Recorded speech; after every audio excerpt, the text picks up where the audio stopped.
Welcome to another amazing episode of Behind the Brands, an Evolution Media podcast. And today we have Titch, our commentator, host, all-round... Whatever you want it to be. Whatever it wants to be. I think it's probably important to talk about how we met first. Yeah. So... Why are you here? Why am I here? Who are you? So we met at MudBillys. We did. And the carnage that it was, where you interviewed me. Yeah. And we talked a load of rubbish. And Some of that went out recently, didn't it? I did, yeah. And it was at the end of a very long weekend. It was a very long weekend. But carnage, great fun. Loved it. So you sort of really keep the thing rolling all weekend. It's quite a hard job. I try to. Like, we do this for an hour and I think, oh, that was quite good. I did talk for an hour. It was great. I didn't get anything wrong, I don't think. And then at the end of it, it's out there, it's done. But you're sort of having to work with the organisers to understand what they're trying to get done, hopefully in an organised fashion, and kind of pull it together when it goes wrong as well. Pretty much, yeah, for 2 days solid. It seems like a really impossible job, especially with MudBillys, because usually I get to an event and they've got like an itinerary of what I need to say and everything like that. Yeah. MudBillys is, oh yeah, I forgot to do that. Cheers, Josh. Thanks, Josh. Yeah, cheers, Josh. Make it up as you go along. Doesn't sound like Josh. No, not at all. And I just make it up for 2 days and just try and keep the show rolling basically for 2 days and keep people entertained. And somehow he keeps inviting me back. Yeah, but you do a good job. Yeah. I think I was quite impressed, actually. You do a really good job. Not just saying that because you're here and we're not paying you to be here. Yeah. Are we? I don't know. Is there any money exchanging? But no, genuinely, you do a really good job. And I think it helps that you have like a real keen interest in it as well. I don't think it's as easy to do. I look back now, I know a little bit more now than what I did when I started that weekend. Yep. So I've looked back through some of the interviews I've done and gone, oh God, I said that and I meant that and that should have been that. Because I learned more about, obviously, what the events are, what they entail, how they work, some of the terminology, etc. But you came from that background, right? That's how it sort of started. So I come from a motorsport sort of commentary background. The MudBillys is the first event of that type that I've done. So on the first event I've done, because I've done 5 of them now, 5 of the MudBillys I've done commentary for. And the first one I turned up to, I had no idea what was going to happen. I had no idea what it was about. Absolutely no idea. Josh just said, basically, turn up and just do your thing. And so I did, and I had to turn up, and I was like, right, what's going on here? And there was a track, some sort of track laid out, and there was a load of people there that looked like absolute hillbillies and rednecks, and I was like, right, well, this is this then. And just sort of made it up. And the good thing about MudBillys is that where my usual commentary, and I said this on the podcast with you, like usual commentary, I have to be very sort of careful of what I say. And I got to MudBillys, and Josh was like, look, just do whatever you want. Like, it's quite free and open. I was just taking a mick out of people and just people with awful haircuts and stuff like that and awful dress sense. And it was brilliant. And I just got to let loose a little bit. The barber in is not on form, is it? No, they've got a great barber there, but people purposely have bad haircuts. It's great. Well, good haircuts, depending on how you look at it. Maybe, in that circle, they're good haircuts. Still haven't got me in the chair yet. No. Well, I haven't got anything to give, mate, so... To be fair, I think if you turned up and it tried to do it like other events that you do, it wouldn't work. No. So like it would not work for MudBillys, would it? You do, because you do some quite prestigious ones. I remember you telling me. So I've been doing it now for 6 years. We'll go back to where I started really, and that was just a drift event, because drifting is my main sort of passion, my main sort of thing. Exactly. And I got asked if I wanted to go on a microphone for a drift competition, and I'd never done it before. And I was like, well, why not? I know some of the people. And I look back now and it was horrendous. I was awful. I was stuttering. I was saying all sorts of, just going, this, that, this. And it sort of just progressed from there, really, up until, this year now, where I've done 3 events at Silverstone. Yeah. I've done MudBillys, Western Beach Race. How was that one? Because the weather was bad, wasn't it? Western Beach Race was mental. Yeah. Absolutely mental. It's the first year I've done it. And I've never done it before. Never even attended Western Beach Race before, which is quite embarrassing to say, since I don't actually live that far from it.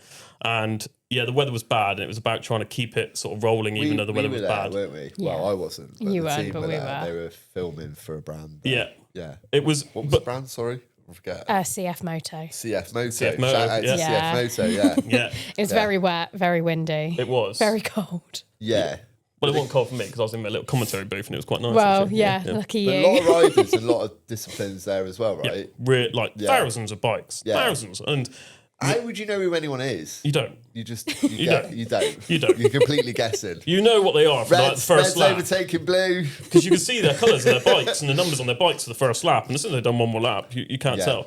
Luckily, we've got the timing screens there. So we know that the top when they go past the So all the top limit. ones are wearing like a transponder or something? Or pretty much everyone's wearing a transponder Yeah. there, so you know roughly where everyone is. And the good thing about the timing system there is it roughly tells you when they're expected to come back in front of you. So you're sort of looking out for them all the time. That's clever.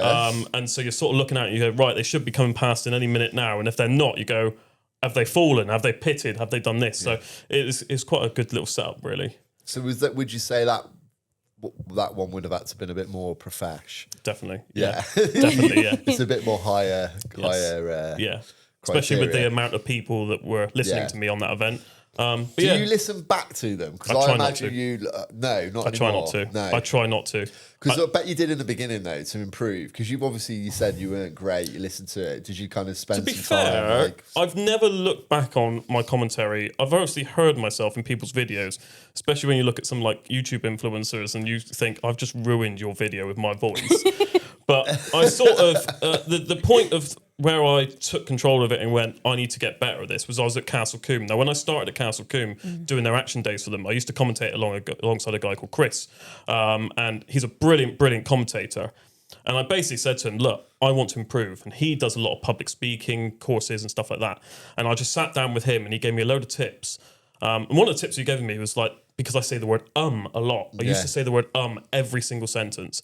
And he said, why are you saying the word And I said, I don't know. He goes, why? You're telling people that you're thinking about what to say. Yeah. And I was like, yeah. He said, why are you telling people that you're thinking about what to say? And I was like, well, I don't really know. And he said, well, instead of saying just pause. Just pause for hard. a short time. It is hard. That is a really good skill though. Yeah. Really good. And I sort of picked up on that.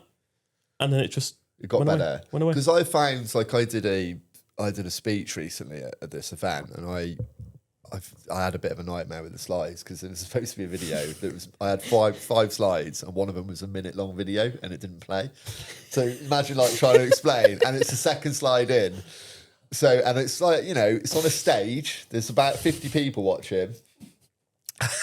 And there's a massive screen behind me, and then the next slide says that was not CGI, so even more embarrassing. So out of my 5 slides, I've got one that says that's not CGI, one that's a video, and then I've got 3 others that are in there. One of them's thank you at the end. Yeah. So I literally had very little to it with, and I found myself rushing rather than taking a second to go, okay, that's happened. Have a little think. People would wait for a couple of seconds for you to pause and, okay, I can talk about this, or let me, compose myself. Found myself rushing through, trying to get information out quickly. I think that pausing is so key for any type of speaking. And it's something that people just get nervous and go, well, if I speak fast, I'll get through it and I'm done. But it doesn't really work like that. So it is a skill. But you could be doing it, like I had that happen. I've done loads of speeches, to massive amounts of people. But you can still get that moment where you think, shit, I'm not actually doing very well here. And you start to panic. Yeah. It doesn't matter how many times you've done it. So you must have moments like that where There are moments. Oh, shit, I've got that really wrong. There are moments where you go, oh no, either I've said that wrong, I shouldn't have said that, I've just announced that and I shouldn't have announced that. And then, but I've come to the realization now, look, I've said it, there's nothing about it. Yeah. Just move on from it. Yeah. Just take the thing away from it, and I just, I don't know really. I've got to adapt for every single event I do, depending on what the event is. And because I do such a wide range of events, I've got to sort of adapt what I say. And I've just sort of learned to sort of just say whatever. I don't know. I never know what I say. Instinct, I guess. Yeah, I never know what I say. At the end of the event, I couldn't tell you what I've said throughout that day. No idea. You almost go like into autopilot with it and it just happens. I think it's better if you don't overthink it. Oh yeah, 100%. Massively, yeah. If I'd have got up and done that with no slides, it would have been probably easier because I'd have just talked about whatever would have come. When you've got a plan and it doesn't go well, I think it must be hard where you see presenters doing like really specific like bites. You know what I mean? They've got like 10 seconds. They've got to intro this and do this, and then it cuts to something else. It seems like that would be quite hard because if you get that wrong, you've got only that moment, haven't you? It's going to come to you in a second. You got to say the thing. I bet the panic must set in for that. But how does it work? Because you're just kind of in and out with someone else, right? Most of the day. Pretty much. Yeah. So I just want to... You have to fill a lot of time though as well. That is the worst bit, is filling time. When they're like 20 minutes for the next race, you're like, shit, I've got nothing else to talk about. Literally, that is what I do most of my time. It's just fill time with utter rubbish. And I look back on some of the things, when people videoed some of the things, I'm thinking, did I even say that? I remember one of the Drift League competitions. There was a bit of downtime and I could not think what to say. It was a boiling hot day and I was like, do you know what? I was announced over the microphone, I could really do with an ice cream. Next thing you know, someone in the crowd has bought me an ice cream. I spent the next quarter of an hour talking about an ice cream. Did not even realise that I was doing it. Was it a good ice cream? Oh, it was lovely. It was lovely. And someone's got it on video and like a photo of me just munching away on this ice cream, talking about it for 15 minutes. You want to start up in the ante, like ask about something else. See what you can get people to bring you. It's amazing what you can get. It's amazing. Honestly, it's amazing. I can get beers brought to me. I get everything brought to me. It's great. I need to be doing this job. Sounds great. I'll join you next time. I want a beer, rum and coke. Yeah. Oh, I could do a rum and coke. I could do one of them. And the great thing is, great, right, isn't it? It's only 11 if you go and o'clock. get food from one of the food vans as well, if you go, I'll shout you out if you can give me food. Oh, and you get so much food. So on that, if we that's go, good. so in terms of like branding and marketing and all of that stuff that goes on at these events, do you have to read out brands? Is there like a list that you get? Most of the time, yeah. Yeah, and are they consistent? How does it work? Like, pretty much, yeah. So with like the Castle Combe events, most of the sort of sponsors of the events and stuff are all the same. MudBillys, again, Josh usually tries to provide me with a list of people, but most of the time, all I have to do is look round at all the banners, and I go, big thank you to this, and it's sort of, once I've said it once... So you're actually guessing, really, aren't you? Pretty much. Yeah. And once I've got it once, then I've gone, okay, that's what that is, that's what that is. But what I like to do personally is make myself known to all of the brands that are there, and go around and go, right, so, for example, MudBillys, I'll go along to them and go, right, you are a sponsor for this thing. What are you providing? Yeah. What do you do? What are you doing this weekend? It's like a special offer. Just so that I've got something to sort of talk about, just rather than going, thank you to this person, thank you to this person, thank you to this person. Yeah. Because then you can say, like, you know, that you get a bit of an understanding of what they do as well, I guess, because it's going to vary, isn't it? You might not necessarily know the business that well. Exactly. It's the same with like, the drivers and the riders. I go around, have a chat with them, you know, and have a chat with them, see how they're getting on, see what preparation they've done for the day and see what they're doing now, if they've got any problems. Yeah. And it just gives another bit to sort of talk about, really. And I sort of just try and take in as much as I can from the day and try not to sort of...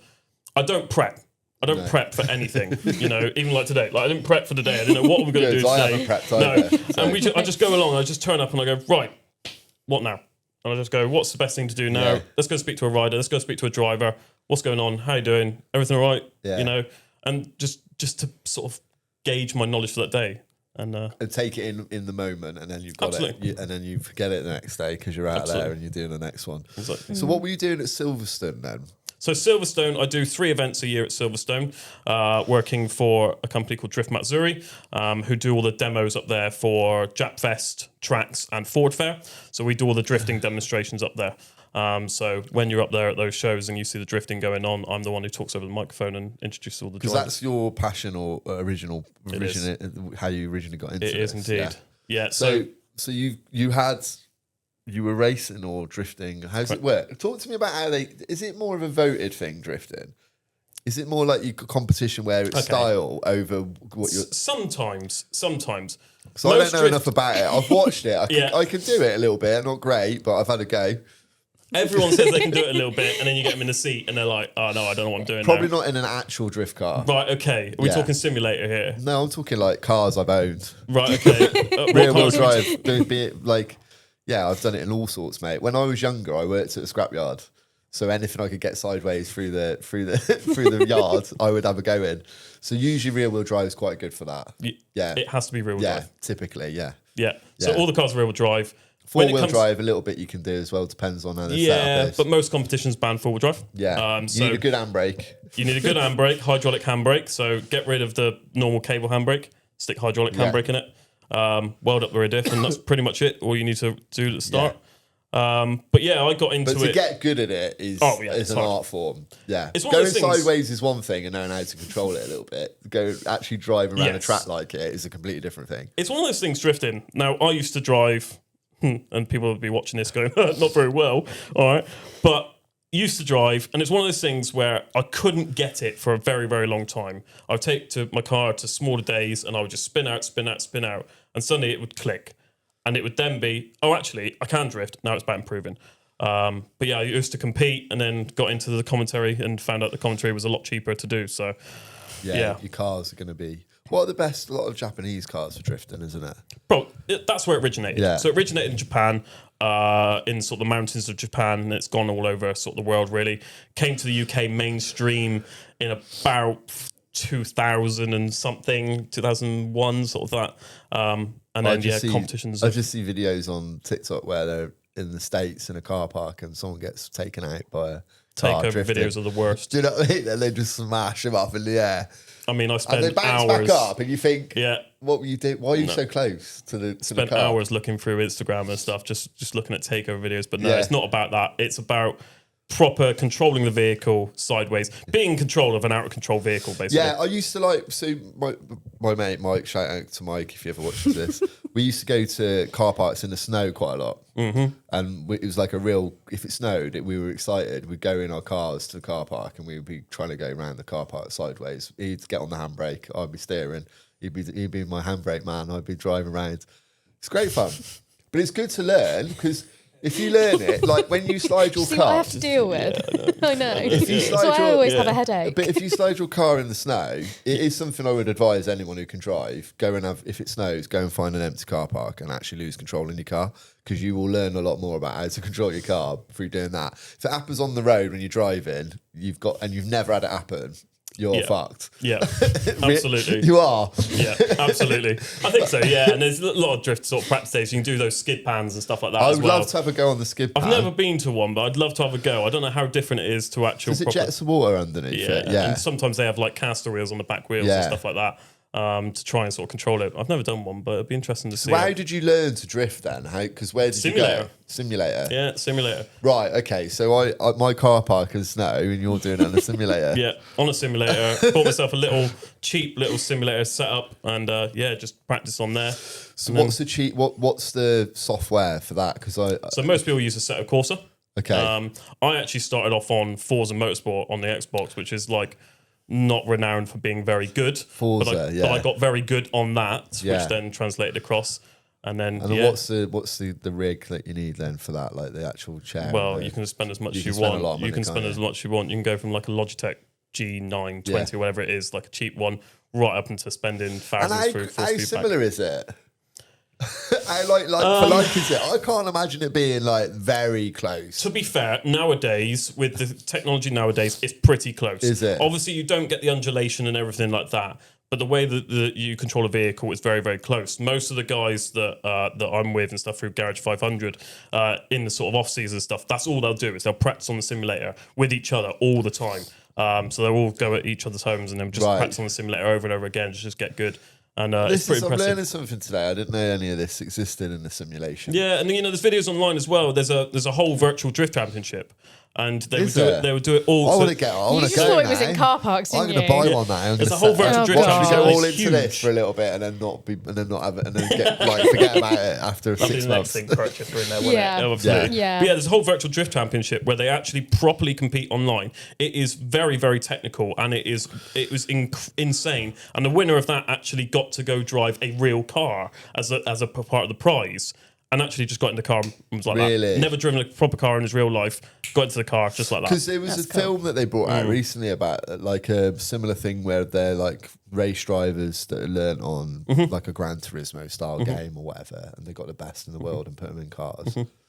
I think it can't hurt. I mean, they do flight simulations, don't they, for pilots and stuff. So you're learning, but that must mean the technology now is like very, very dialed in terms of the simulator. for it to be that accurate. Because I noticed with the racing games, because I'm always shit at the racing games, as now they've got more advanced.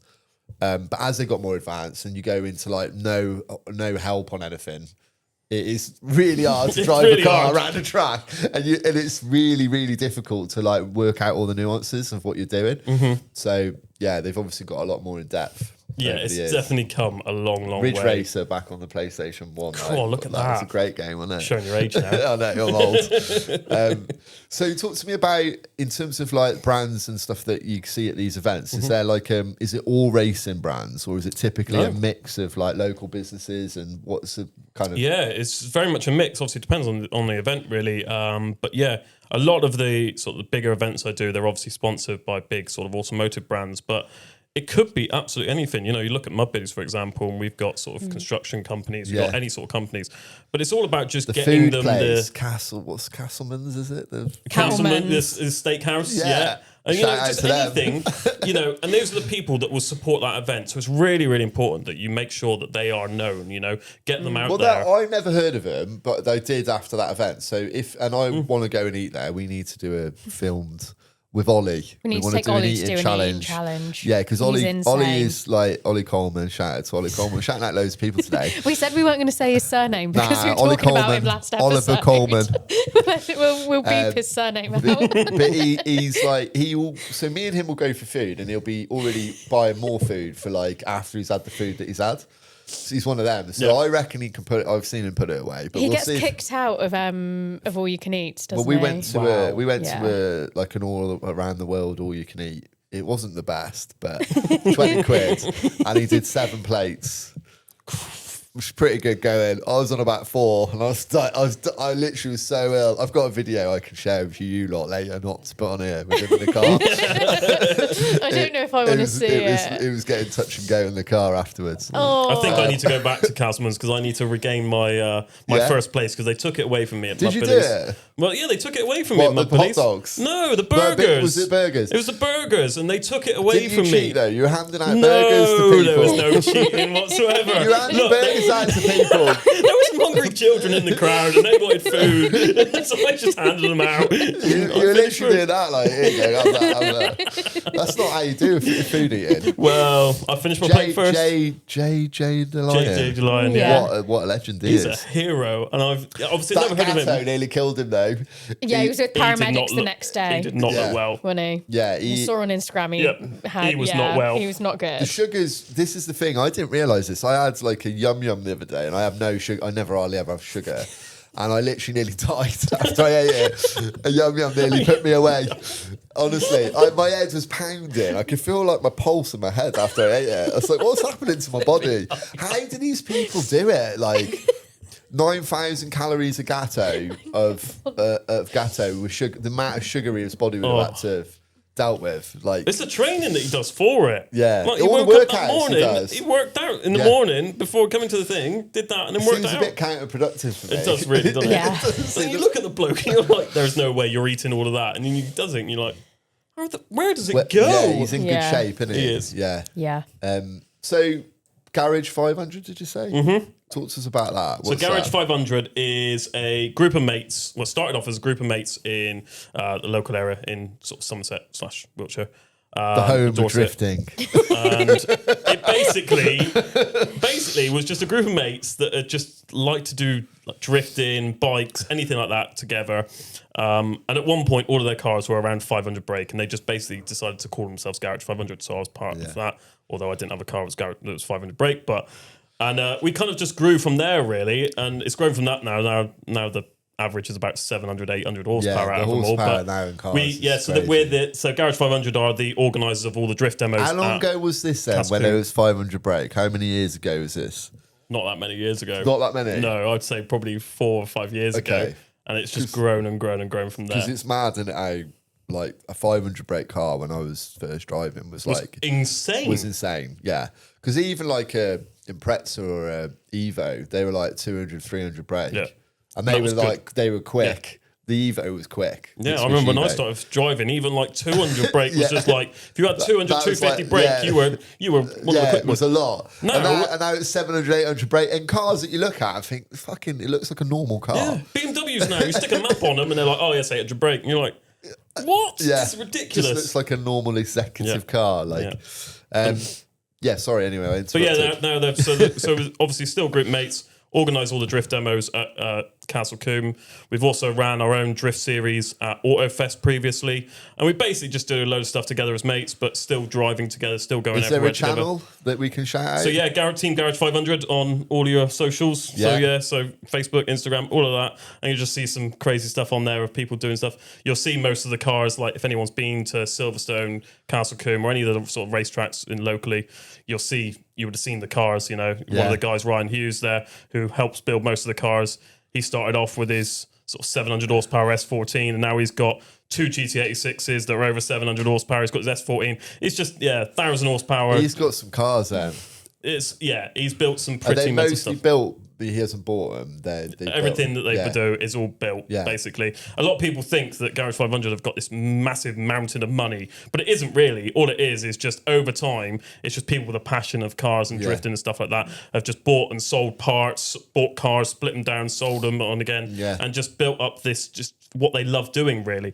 And those are the guys that, on the off-season will just go on the simulator. They're all at the moment rebuilding their cars, so they're all stripping down the cars. So every year, because they take so much abuse from drifting, they'll strip the cars down to bare nothing. You're basically and rebuild redlining the engines for a lot of the drifting. Like, is that correct or not? Pretty much. They're revving pretty high, aren't they? Yeah. I mean... repeatedly. Yes. I mean, these engines do take an absolute battering. They're getting hammered, aren't they? Yeah. Really? So we've got one guy that basically builds most of the engines, DY engines up near Bristol, and Dave Yandel, he builds most of the engines. And he knows what these engines are going to go through. And he builds them to the ultimate spec because he knows that they're going to be absolutely thrashed. And they just survive. So it's been an interesting journey for you then, because it's kind of evolved, isn't it? It has. So do you do a lot of, with the Garage 500 team, do you do a lot of content with those guys? Do you film? Not really, no. So we've never really done much content. It's always been just a case of, we are who we are. We're just a group of mates that have just done a few bits together. But, we've always sort of driven together, always sort of been together, done different events together. Just over the years, we've just evolved from that, really. Yeah. And so obviously we've got older, family lives start to sort of take over and stuff like that. Damn it. Yeah, I know, honestly. God. But yeah, so, 6 years ago, I was just sort of in the background. And now we've just evolved from there, from now driving you're a commentator at all these events. And so what's I the love plan? Have you got like a bit of a goal for your commentating? Have you got something you want to sort of aim for? Honestly, no. You just I just roll with it. Every single year, I roll with it. I've started to get to the point now where I'm having to book a year in advance because it is so busy now, where I'm like, you need to tell me what your dates are for next year, because otherwise I'll get booked up. And I just sort of roll with it, really. And if there's anything else that comes along, obviously Western Beach Race this year, that was a new one. MudBillys, obviously, going to be doing that again next year. I hear there's some talks of a winter one, but I'm not sure. Potentially. I'm not sure if it's happening yet. Potentially. Although we're in November. Yes, potentially. It's very much winter, it might be isn't a it? little low down one, I think, Yeah. and it's just a little one just to go. But the thing is with MudBillys, it's Josh takes on it all. We talked about, didn't we? How he takes on it all himself and tries to organise everything himself, and it's a lot. But yeah, I just sort of, whenever comes really, and I'm sort of putting out the emails, put out the feelers now for sort of next year. So you actively contacting people and events you think you should be doing and saying like, do you need someone to come? Yeah. Well, so that's good then that you are like promoting, because I was wondering whether you had like a page or anything that you put No, out. literally, it's just If me anyone just wanted going to find a commentator. From one event, I've just gone, from MudBillys, that's how I got Western Beach Race, and just from Castle Combe, that's how I got Silverstone, and then obviously doing Silverstone, I then got Drift Missouri, and it's just evolved from event to event, really. And It's I just word sort of go, mouth. And it is, and and people go, oh yeah, we instructions, want you for this next event. So a few things in the pipeline for next year, and we're going a bit bigger and better, and we'll see what happens. Yeah. We'll see. Is this one of the events that's going to go bigger and better? Or you got more potentially. events? Obviously, my biggest event this year was the LZ World Tour at Castle Combe. That was the biggest event. What's the sort of capacity of Castle Combe? Castle Combe, you get about 10,000. Yeah. Up to Decent, 10,000. yeah. So it's a decent amount. Silverstone, sometimes you can get up towards 20,000, depending. It's a weird track there, though, for capacity, isn't it? Because there's a lot of people stood around as well. There's like an area you can stand and watch. But there's also like the actual stalls and the bits you can go in. And then there's people build their own bits where you can sit in. Yep. depending on the teams Yeah. and what they've got Yeah, going in the on. garages, yeah. Yes, but it never felt like a cohesive crowd. It's quite spread out. That's the difference with Castle Combe, I think. Is Castle Combe, it is very much, you've got two main corners, and everyone in those corners, are listening to you. Yeah. And they can hear you very, very well. Okay. It's amazing, actually, because you don't really know, when I'm stood in my little commentary booth or whatever, you don't really know who can hear you. And it was amazing, actually. Silverstone, actually, it was the first time this year that Silverstone I truly realised how many people actually could hear me, because it was a bit of downtime, and I basically said something to the crowd. The downtime was because a car broke down on track from the previous track time. And I said a joke alongside something of that being a Honda, and I heard all these people laugh from everywhere. Really? And I was like... Oh, wow, they can all hear me. Oh, no. And I sort of had to sort of stop for a minute and go... You should sing him a little song, really. You should get a karaoke going. Southwest Eminem, they call me. Southwest Eminem. Still yet to be proved, but that's what we'll tell everyone. Well, so you're going to go straight Eminem, aren't you, on the Absolutely, karaoke? That's what your go-to is. Not so Slim Shady. Southwest, not so Slim Shady, Southwest Eminem. Love it. Yeah, I think you should start a channel, actually. It'd be quite good. Yeah? Yeah. Maybe you should, help me out. Southwest hip hop, yeah. Evolution Media? Yeah, we could do it, yeah. No problem. Yeah, all right. But no, I mean, it's quite funny, really, because if I look back on 6 years ago when I first started doing this, right? Before that, you would have never got me in front of a crowd. Ever. Really? Ever. Not even in front of 2-3 people. You did say this to me, actually, that it's brought your confidence levels up a lot in terms of speaking publicly. Yeah, and this is something I've talked about on another podcast as well, because mental health has been a massive thing for me. And for the first, I would say, 3 to 4 years, every single event, and a lot of people don't realise this, look, for every single event that I'd go to, I'd probably be ill on the way up to it. Really? Yeah, just through anxiety. Really? Yeah, really bad. So how would anxiety, because anxiety affects everyone a little bit differently, how did it manifest with you? So my anxiety actually started back when I was 23 years old, and it actually got really bad just going anywhere outside of my comfort zone, I would say. Yeah. So going to events like this where I'd have to put myself in front of a microphone and talk to a lot of people, honestly, it was just horrendous. I'd feel ill until I got that microphone in front of me. As soon as I got the microphone in front of me, I would speak freely and it'd be fine. As soon as I stopped, I'd be ill. Really? Yeah, and that is what has got me to the point of filling gaps and everything like that. Yeah. And I basically have taught myself to just keep going. Keep going. Yeah. Just keep going. So that's your comfort blanket, is having like a mic. Weirdly, yes. Yeah. And I've learned that throughout the years. I think it is hard. Like you have, you get people who have like props, don't they? Like some people can sing but only holding a guitar. Mm-hmm. Like famous people, they can only do it with a guitar in their hand. If they take that away, they feel really like insecure about what they're doing.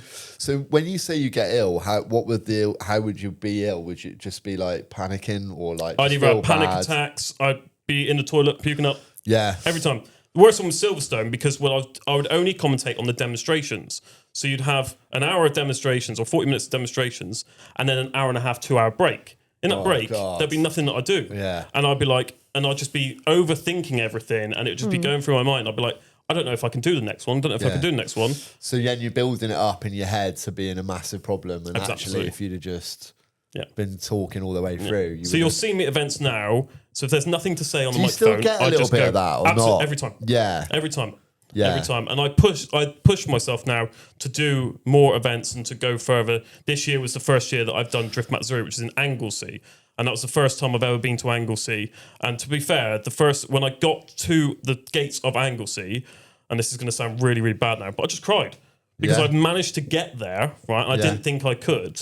Really? And then I just got on the mic and I was just, it was great. What was it about Anglesey? Anything in particular? No, it was just about going too far away from my safe space. Really? Yeah. Is it just travelling then? Yeah, either travelling or whatever like that. You know, so do you get flights anywhere or not? No.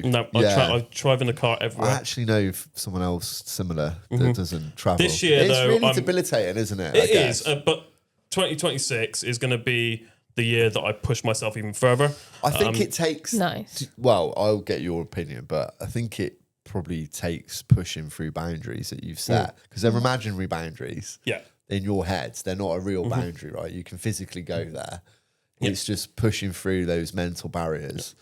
So did you have did you travel a lot before or never? Is it always been the same? Or is it like one day it changed? We'll go back. We'll go right back. Let's go back to the beginning. Let's go back to the beginning where it started. All right, and I can pinpoint from you from counselling and stuff from where it all started. I used to be involved with cars and car showing, right, and just having a show car.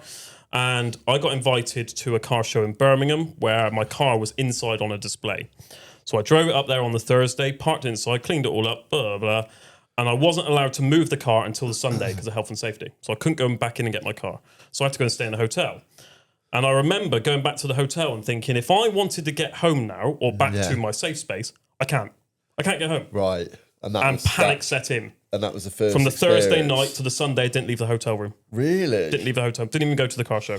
Do you think it's linked? Oh, we won't go too in depth because obviously I'll talk to you maybe after. But it could be linked to something. Was there anything else it was linked to that you could trigger it like longer before that? Potentially, it might be. Yeah. Yeah, potentially. Yeah. And it spiraled out of control from there, and it got so bad. And then you just start worrying about everything then because you've had that happen. Absolutely. Yeah. Got so bad I couldn't even leave my house. Really? Couldn't leave my house. And how long did that last for? 4 years. Wow. That's a long time. So this is amazing that you do this then. So then I got myself out there. At the start of the podcast. You saved the gem to the end. Yeah, so then I got myself out there. And that first day that I commentated, that was at Pembrey Circuit in Wales.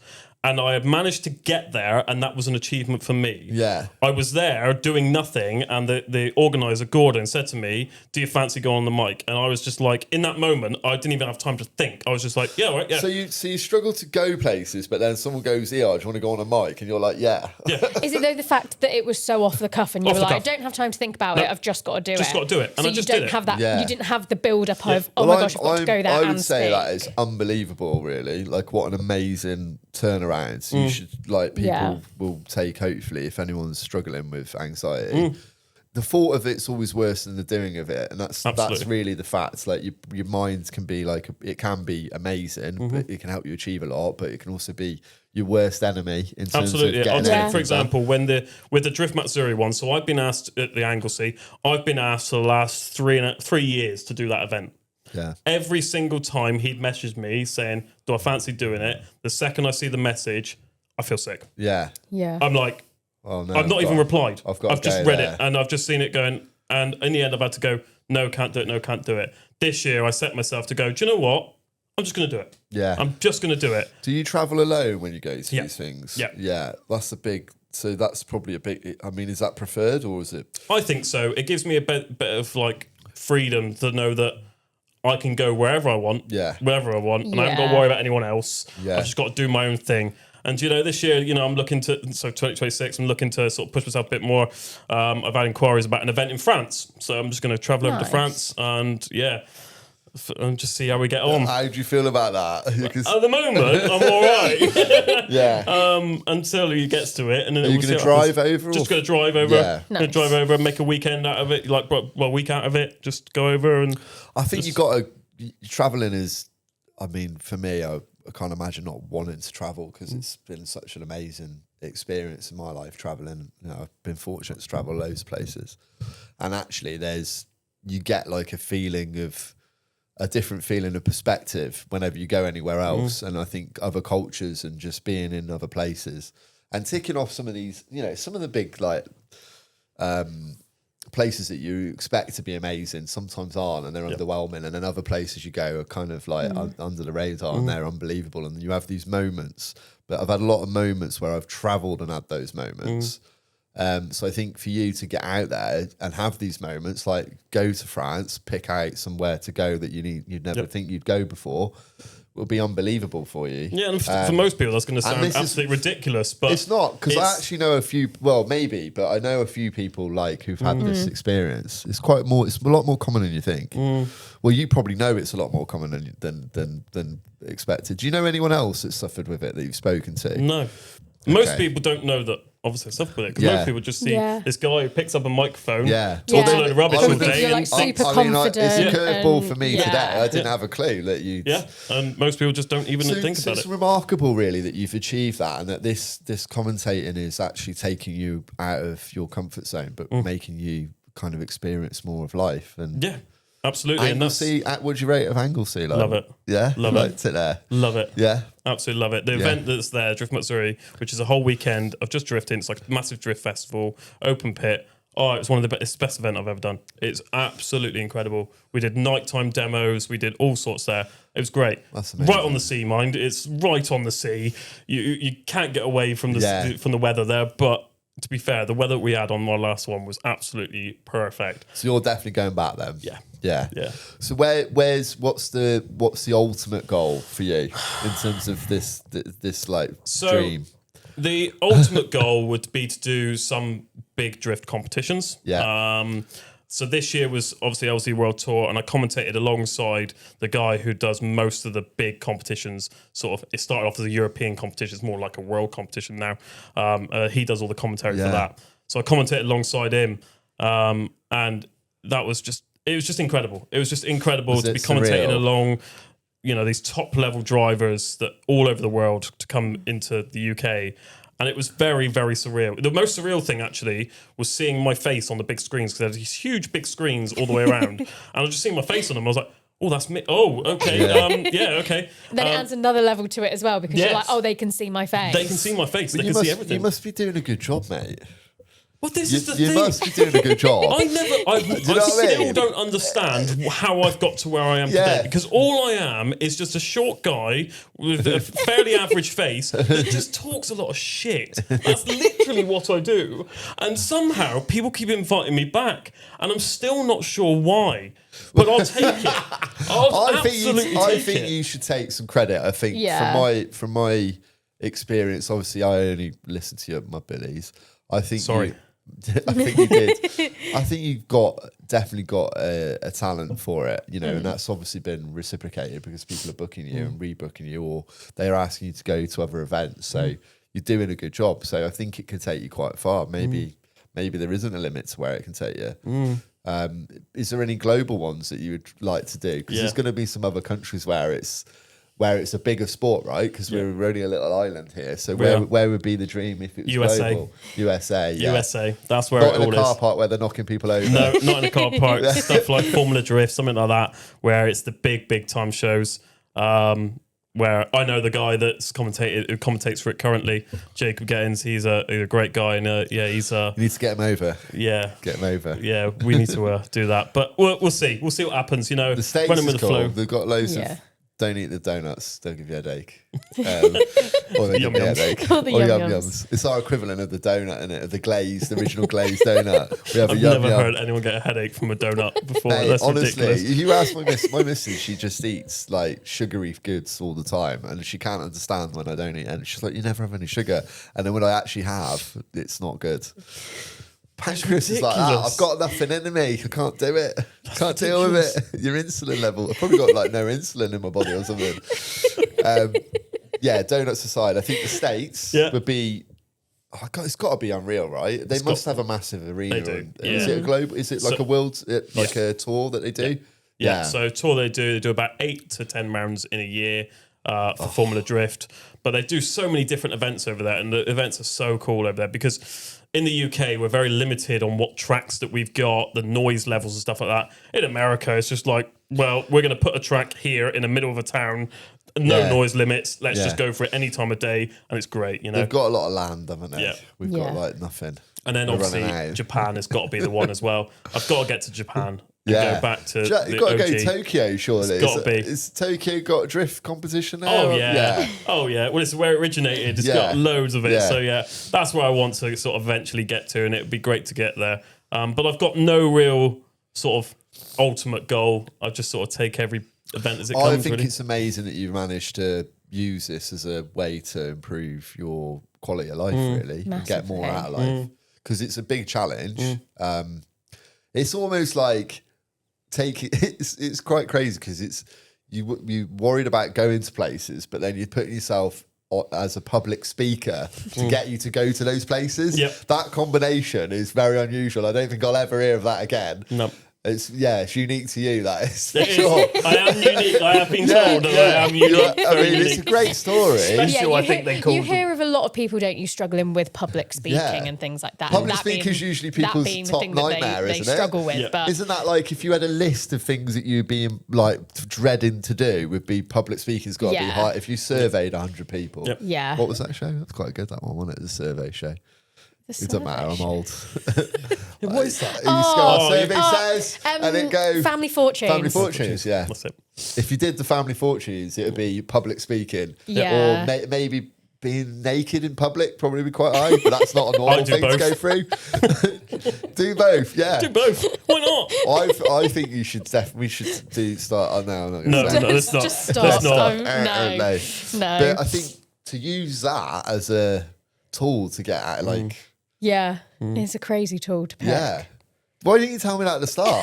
Well, I thought You've I'd just kept this leave to it just for the yourself. podcast, you know? You built it up to this crescendo of like, I think it's weirdly, and we're going to get right into it now. It's a sort of a motto that I've always used through my life because, you know, obviously with the mental health side of it, it stemmed a lot from work actually, and being told in a previous job many years ago that I wouldn't get anywhere in life.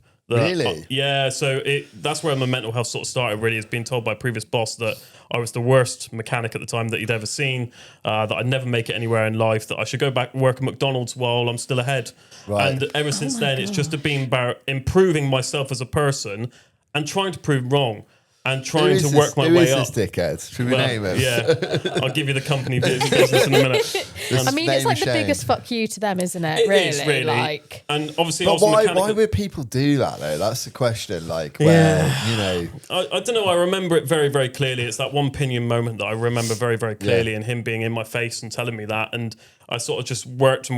So outside of this, I was a mechanic for many years, and I worked my way up. Worked for a dealership to a specialist, and then got into teaching. So I taught at college level mechanics at college level, and I now teach apprentices, coach apprentices now.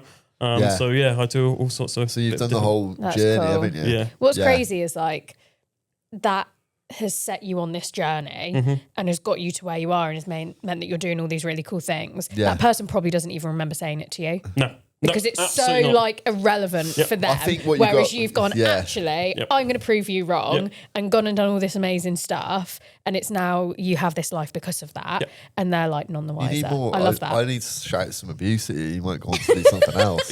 Fire at me. Go on. You're a shit. I don't want to start that in the that not a workplace. thing? Let's No. not. So No, not don't a become coach. that What kind happened of to you boss. today, Titch? Well, I went on Evolution podcast and they just shouted an abuse at me and I came away crying, but I'm a much better person for it. But I'm going to go I'm and going do to go some do some really shit. cool stuff now. I think also people forget that person probably has a lot of problems. Yes. You Yeah. know, when people shout things at people, maybe they never amounted to what they thought they were going to do, or maybe they're not getting on well, or they're getting pressure from their boss or whatever. I don't know. I'm trying to make excuses. more of a It sounds reflection of them than a reflection on it you. sounds like Absolutely. a dick, Yeah. But yeah, I think it's very true what you said. You know, they're not going to remember that. No. They're not going to remember that moment. No. Yeah, But it's you've going to stick taken with me. it Yeah. and like Also, it's what's wrong with shaped your McDonald's? life. Fucking love a McDonald's, I do. I've never worked Do you want to know there. the funny story? Go on. I used to work for McDonald's, but I got fired from McDonald's. What for? For eating the food. Did you? What did you eat? What did So you get you know the caught? changeover between breakfast and lunch. Well, when they get to that changeover point, right, they chuck away all the food that they've cooked. Yeah. Yeah. And I was like, well, this is not right. Yeah. This isn't right. So I made I'll myself. help out here. So I made myself a 7 sausage McMuffin. Seven went into the- sausages. Yeah. How did you even get that in your gob? Right, and I just went into a little storeroom at that. Got caught. Got fired. Yeah. I think so. We have a couple of people that work for me that have worked there. We've got Oliver Coleman again. That doesn't surprise me that you worked there. He did McDonald's, Burger King, and KFC. So he's Wow. completed the trilogy. He's got all the And stars. I'd imagine he probably got sacked from all of them, mate. Yeah. And then you've got, I think Joel worked at KFC, got Did fired he? for telling someone to fuck off or something. I That can't doesn't remember. surprise me. But anyway, yeah. So I don't think they got the stars, mate. No. Although you can get them it's easier than I thought it is to get the stars. Yeah, you can just buy them on eBay. Well, no, yeah, but actually when you work there, isn't it like you have to learn like some basic shit really to get them? Isn't it not that hard, or is it quite hard? As long as you get the right order, I think once. I think that's it, isn't it? One's like taking an order, one's cleaning, one's Don't one's ask me, taking mate. an order. Years ago. Well, all you did is turn up and eat all the breakfast. That's it. And got fired. They used to throw away a lot. So McDonald's used to cook a lot of food pre-prepared. You weren't allowed to wait for your order. The idea was they would always have it ready. When you walked in, you would order and they'd just keep stock. Now, obviously, they cook to order. But they used to throw away, like, if it had been sat there 15 minutes, 20 minutes or whatever, they'd throw them all away. You see all these burgers going in the bin. You're like, what exactly. are you doing? So that's why my Uncle Stuart got fired from McDonald's, because instead of throwing it away, he'd tell us all to go in. And we'd like the big takeaway bags, like, we'd hand them out. Filled but why with not? chips. But he was like, they're literally going to go in the bin. And he got fired for that. So what we're saying is McDonald's fires more people than it keeps. That's where we're at. For giving out food. For giving or out eating food. Yeah. I still miss like some of the meals that they've like. I won't go into it. Well, probably a bit boring actually, but I've got some gripes with their menu ever since How lockdown. did we get onto this? I've got gripes with their current menu with They're like locked the world. They put pineapple in a burger. Pineapple one. No. Of all the shit they could figure out, like to bring from around the world. People were kicking off, weren't they? Because they were saying that the McDonald's around the world is better than the UK. But but a load of the stuff that they've chosen to bring to the UK as part of this. The mac and campaign cheese they're bites doing. are pretty good. Yeah, those I. Yeah, they I are would, good. Actually, I'll let you but have that. the burger with pineapple on, I'm not. No. So what's your you're working with apprentices? Yep. You're still in the trade as such, but not Sort quite. of. And then I imagine you do bits for yourself still. Do you build anything? Got any projects? Like I said, it's a case of keeping myself busy. So obviously I work with apprentices and I coach apprentices. Not on cars anymore, more on tanks now, but we'll sort of skim past that. And I DJ now as well. Yeah. So on the weekends I DJ to different events, whether it's birthday parties, weddings, whatever like that. So I got into that this year, again, purely by accident. And I just purely by accident. It keeps falling into these weird, these random things. You DJ'd at MudBillys, didn't you? Yeah. So how it started was we did like a charity New Year's party last year. And we hired out in a venue and they wanted some music and they were going to do some activities. And I thought to themselves, like, we could just put a bit of Spotify on, but I know someone with a load of kit.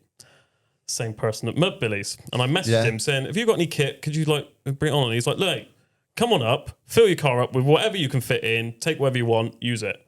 So I went up to his unit and it was just filled. And I filled the car to the absolute brim. I didn't have a clue what any of it was.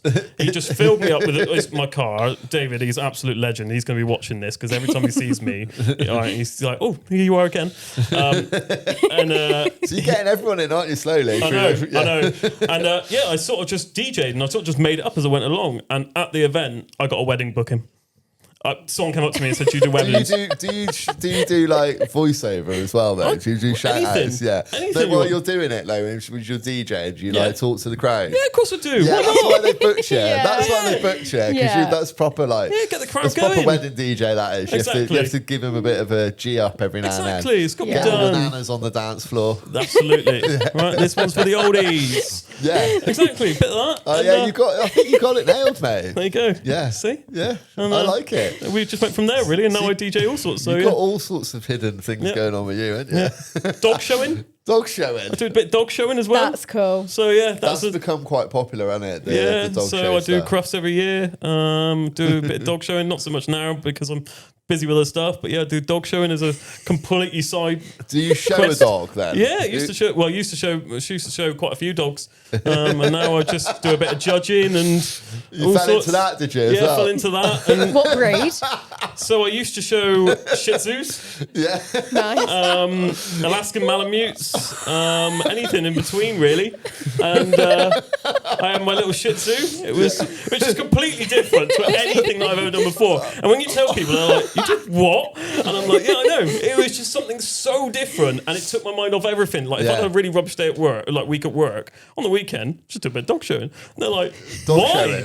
And I'll be like, What do you have to talk me through dog showing? I don't know anything about it. Yeah. Here we go. What do you have to do? Well, luckily I What is don't it? have to prep the dog because I had someone to prep the dog. Prep the dog for me, and then I just walk around the ring, put it on the table, and judge goes over it and says, "Yeah, good dog, first dog. place, off you go." Really? Yeah, pretty much. All I can And is think there about is local like the events? little run that they do round.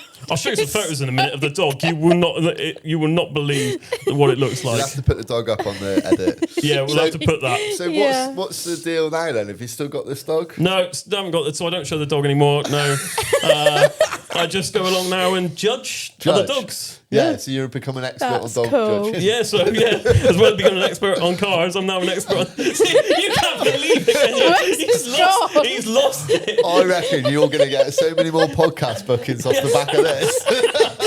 It's literally going to be that this is going to be one of the best ones we've ever done, I think. Yeah, do a bit of everything, The mate. roller coaster that we've been on, it's all Yeah. sensible, and I don't know. We talked. I mean, I don't even know how we would summarise it. The clips that are going to come from this. Oh, no. Well, mate, I've enjoyed. Have we done enough time? I think we talked for ages. Yeah, it's been great. I've enjoyed it. It's flown by. Thank you so much for coming in. It's fine. And, Thank you very much for what inviting an me. amazing story as well. Like, I'm honestly, I'm Yeah, still, can we go back to the commentary bit now? my face is bit that we riff aching. on. My face is aching from all the laughing. But we'll have to get you back in another time as well and continue to see how you get on. I feel in like the there's journey. more. I reckon. Oh, there was a lot more. Definitely If we- I told you there was a lot, and we haven't even touched the surface Mate, yet. I think next time we definitely start with beers and we go through Oh my and it'll get God. better and better. We'll do a late night one or something. I think we've that'd be got good. it. A late Jesus. night watch along with something, or I don't know. We'll figure it out. But, The tales. But thank you very much for coming in, mate. No, I thank you appreciate very it. much Well for done. having me. Give him a round of applause. I think that's probably Thank one of you the very best ones we've done. Cheers.